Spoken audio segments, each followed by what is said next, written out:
Bonjour mes amis, vous êtes nombreux à me suivre et je voudrais répondre aujourd'hui à une question. Que devrait être la composition de l'Église selon Dieu? L'Église n'est pas un bâtiment.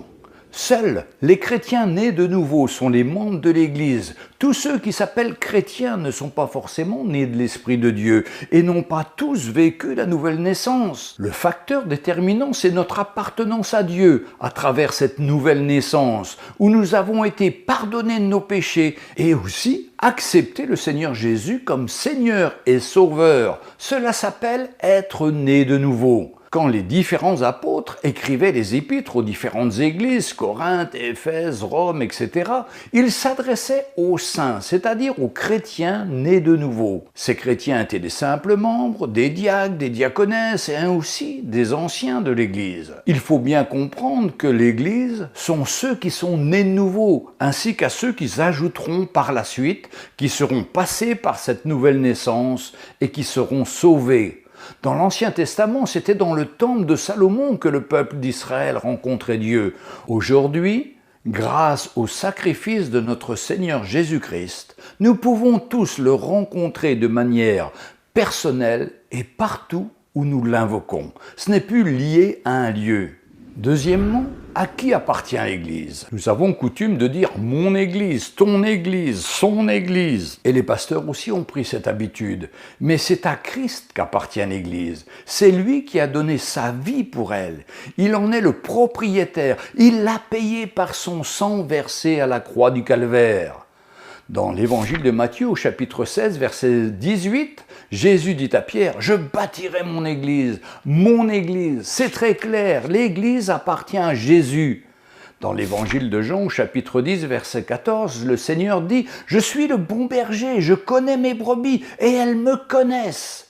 Il s'agit bien de son troupeau, de ses brebis.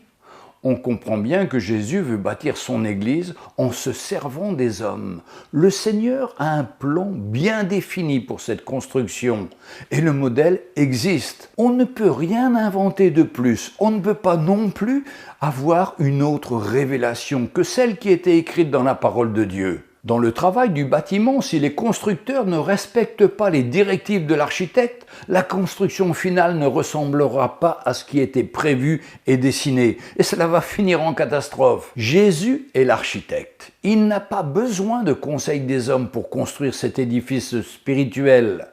Le drame de l'homme, c'est qu'il croit qu'il peut faire mieux que Jésus. Et c'est un des dangers qui existent dans l'Église aujourd'hui. Certaines personnes veulent construire l'Église selon leur vision, leur imagination, leurs rêves, et c'est bien souvent en dehors de la vérité de l'Évangile. Plus tard, nous verrons comment le Seigneur a choisi des hommes qui le représenteront pour la construction de son Église, suivant son plan à lui. Il nous faut accepter que Jésus est le chef et que c'est lui qui bâtit. Nous devons nous aligner, nous soumettre à lui, car la vraie Église ne pourra pas être construite que selon les plans de l'architecte divin. C'est ce que nous remarquons dans l'Ancien Testament. Comme Moïse dut construire le tabernacle, il y avait des instructions précises, largeur, longueur, matériaux, etc. Dans le livre des Actes, au chapitre 7, verset 44, il nous est dit « Nos pères au désert avaient la tente du témoignage. Celui qui parlait à Moïse lui avait prescrit de le faire selon le modèle qu'il avait vu. » Troisièmement, y a-t-il un modèle défini du fonctionnement de l'Église? Oui, bien sûr, le modèle existe et si nous ne construisons pas selon ce modèle, le résultat sera catastrophique. On peut prier, jeûner, faire toutes sortes de conférences, courir à gauche, à droite. Si vous ne vous soumettez pas aux instructions décrites dans le Nouveau Testament, nous n'aurons jamais une Église solide selon le Seigneur. Il faut être guidé par le Saint-Esprit et en même temps s'appuyer sur la parole de Dieu. Il faut avoir les deux et les deux sont d'accord. C'est quand on va trop loin sur l'un, on oublie l'autre et le déséquilibre fait pencher la construction et nous risquons la catastrophe. Trop d'églises ne dépendent que du Saint-Esprit et pas assez de la parole. Il faut retrouver l'équilibre. Des églises, elles, sont trop sur la parole, elles ne veulent pas le Saint-Esprit. On a besoin des deux pour construire la vraie église du Seigneur Jésus-Christ. Quatrièmement, qui est le chef de l'Église? Le chef de l'Église, c'est Jésus, et surtout pas les hommes. Dans l'épître de Paul aux Éphésiens, au chapitre 1, verset 22, il est dit, Dieu, a tout mis sous ses pieds, Jésus, et il l'a donné pour chef suprême à l'Église. Il est le chef suprême de l'Église, et nous devons toujours nous aligner avec lui. Dans une armée, le général donne ses instructions, il dit comment faire, où aller, et les soldats se soumettent au général. Ici, Jésus est le chef de l'Église. Pourquoi les lieutenants et le reste des hommes ne se soumettent pas au général en chef? Ces instructions sont pourtant claires. C'est à nous, les dirigeants de l'Église, de nous soumettre au chef suprême. Jésus est le chef. L'Église est souvent comparée à un corps avec tous ses membres et tous les membres doivent se soumettre à la tête. Si vous coupez un bras à une personne, elle va continuer à vivre sans bras. Mais si vous coupez la tête de quelqu'un, il va mourir. Si l'Église meurt, c'est parce que l'on a oublié que Jésus en est la tête. Dans l'épître de Paul aux Colossiens, au chapitre 1, verset 18, il nous est dit « Il est la tête du corps de l'Église, il est le commencement, le premier-né d'entre les morts, afin d'être en tout le premier. » Alors, qui est le constructeur de l'Église? Dans Marc chapitre 16, verset 19, le Seigneur, après avoir parlé, fut enlevé au ciel et il s'assit à la droite de Dieu.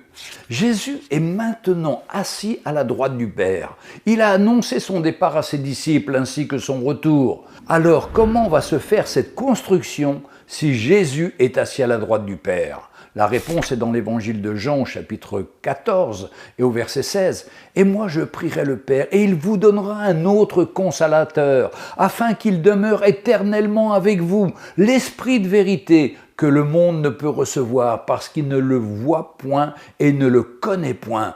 Mais vous, vous le connaissez, car il demeure en vous, et il sera avec vous. » Évangile de Jean, chapitre 14, verset 26. « Mais le Consolateur, l'Esprit Saint que le Père enverra en mon nom, vous enseignera toutes choses et vous rappellera tout ce que je vous ai dit. » Ou encore Évangile de Jean, chapitre 15, versets 26 et 27. « Quand sera venu le Consolateur que je vous enverrai de la part du Père, l'Esprit de vérité qui vient du Père, il rendra témoignage de moi. Et vous aussi, vous rendrez témoignage parce que vous êtes avec moi dès le commencement. » Allez, on termine par Jean 16, versets 13 à 15. « Quand le Consolateur sera venu, l'Esprit de vérité, il vous conduira dans toute la vérité. Et il ne parlera pas de lui-même, mais il dira tout ce qu'il aura entendu et il vous annoncera les choses à venir.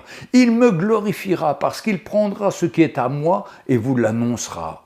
Tout ce que le Père a est à moi. C'est pourquoi j'ai dit qu'il prend ce qui est à moi et qu'il vous l'annoncera. » Oui, c'est lui, le Saint-Esprit, qui va construire l'Église. Personne ne peut construire l'Église du Seigneur sans l'aide de Dieu. L'Église appartient à Jésus et le Père transmet cette autorité au Saint-Esprit qui vient habiter en nous et qui nous parle de la part de Dieu. Le Saint-Esprit est Dieu lui-même.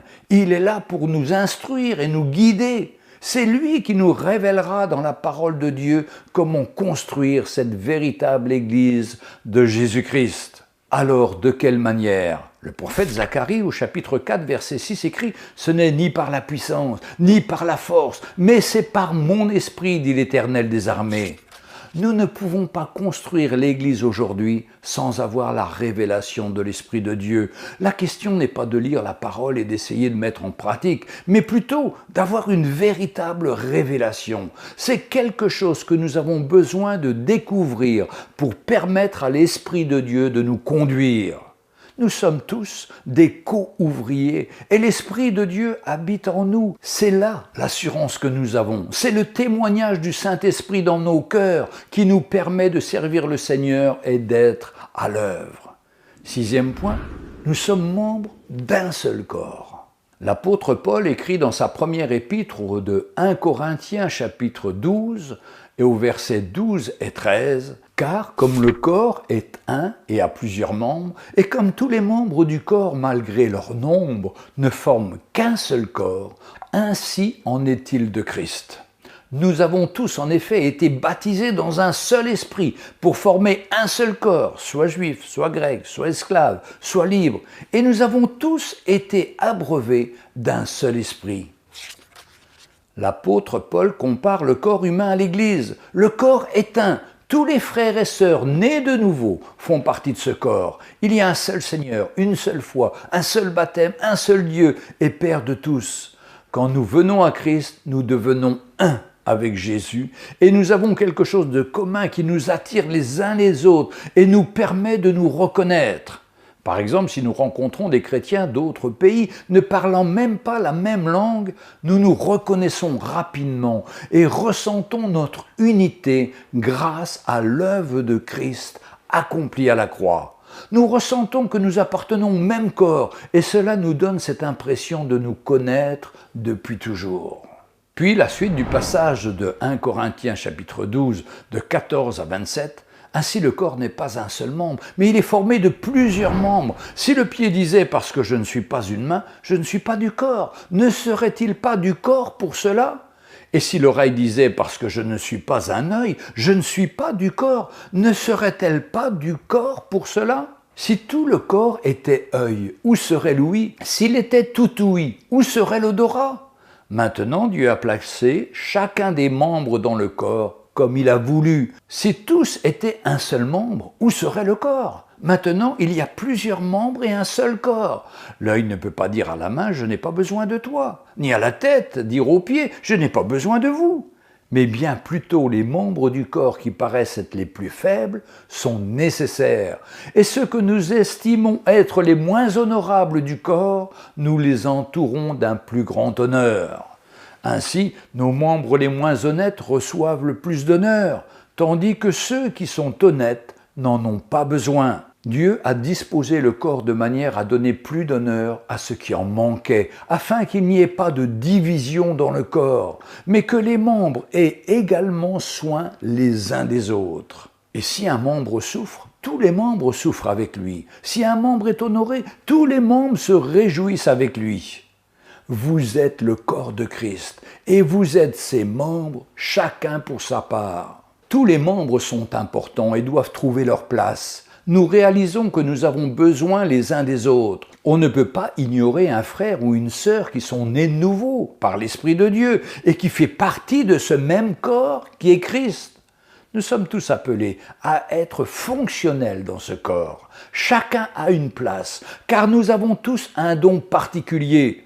Peu importe lequel, ce don est important pour le Seigneur et nécessaire pour son Église. C'est comme cela que le corps entier reconnaît la place de chacun des frères et sœurs dans l'Église. Il ne faut surtout pas avoir une attitude supérieure les uns envers les autres, car on a lu que les personnes les plus faibles ont une plus grosse part à jouer.